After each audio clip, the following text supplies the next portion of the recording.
গণদেবতা উপন্যাসের ভাষাবয়নের দিকটির প্রতি সংক্ষেপে আলোচনা করো। ভূমিকা। একজন সাহিত্যিকের শিল্পীমনের ঠিকানা অনেকাংশে লুকিয়ে থাকে তার ভাষা সচেতনতার মধ্যে। লেখক তারাশঙ্কর মূলত তার রচনায় সহজ, সরল ও সাবলীল ভাষাপ্রয়োগেই স্বচ্ছন্দ ছিলেন বেশি। গণদেবতা উপন্যাসটি তার ভাষাবয়নের দিক থেকে বিশেষভাবে উল্লেখযোগ্য। তার এই রচনা গ্রামীণ বাংলার সমাজব্যবস্থা, জীবনধারা এবং চিরন্তন সংকটগুলিকে তুলে ধরতে এক অভিনব ভাষাশৈলী প্রয়োগ করেছে। এখানে ভাষা অত্যন্ত প্রাণবন্ত এবং স্থানীয় অঞ্চলের কথ্যরীতির সঙ্গে গভীরভাবে যুক্ত। নিম্নে এ বিষয়ে আলোচনা করা হল। ১. প্রাঞ্জল গ্রামীণ ভাষা। উপন্যাসের চরিত্ররা গ্রামের মানুষ। তারা যে অঞ্চলের বাসিন্দা, সেই অঞ্চলের কথ্য ভাষার বৈশিষ্ট্য তাদের সংলাপে পাওয়া যায়। এর ফলে চরিত্রগুলো আরও বাস্তবসম্মত হয়ে ওঠে। ২. সংলাপের স্বাভাবিকতা। উপন্যাসের সংলাপগুলি সরাসরি মানুষের মুখের ভাষার প্রতিচ্ছবি। সহজ সরল ভাষায় চরিত্ররা তাদের ভাব প্রকাশ করে।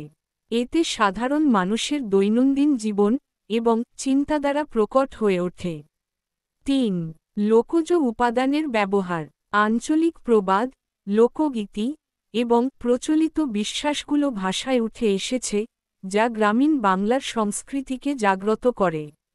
নবান্ন, ইতু লক্ষ্মী, পৌষ সংক্রান্তি, পৌষ আগলানো প্রভৃতি অনুষ্ঠানাদি কিভাবে গ্রামকে প্রাণবন্ত রাখে তা এই উপন্যাসের পৃষ্ঠায় পৃষ্ঠায় প্রমাণিত।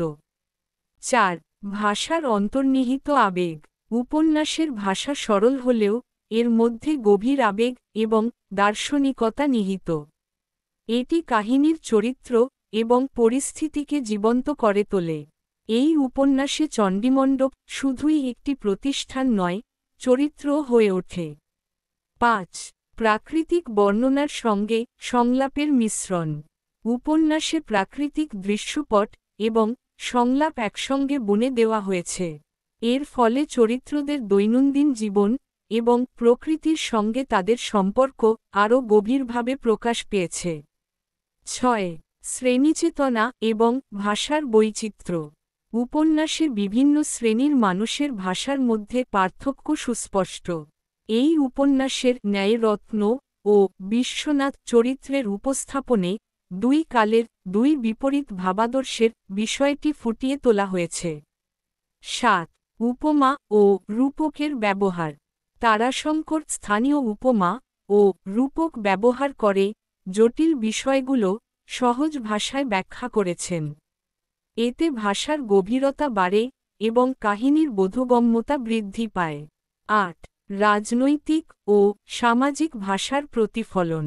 উপন্যাসের ভাষায় তৎকালীন সামাজিক ও রাজনৈতিক পরিস্থিতির প্রভাব স্পষ্ট। গ্রামীণ সমাজের দ্বন্দ্ব, জাতপাত এবং সংগ্রামের কথা ভাষার মাধ্যমে জীবন্তভাবে উঠে এসেছে। উপসংহার। এইভাবে গণদেবতার ভাষা বয়ন পাঠককে কাহিনীর অন্তর্গত গ্রামীণ জীবনের সঙ্গে মেলবন্ধন ঘটাতে সাহায্য করে এবং উপন্যাসটিকে বাংলা সাহিত্যের এক অনন্যসাধারণ সৃষ্টিতে পরিণত করেছে।